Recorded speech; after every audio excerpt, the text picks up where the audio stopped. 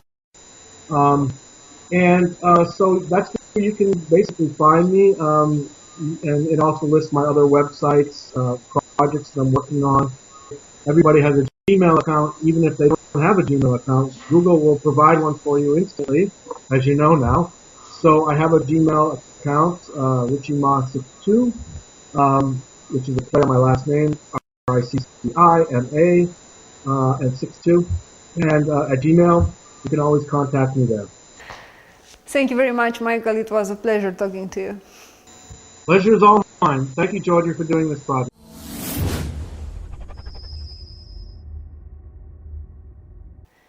At the end of the day, solvers are ordinary people. By the act of engaging in making things better, in innovation, it reveals their exceptional characters. And by making this step forward, they take the act of continuous learning to the next level. We are solvers. We take innovation personally.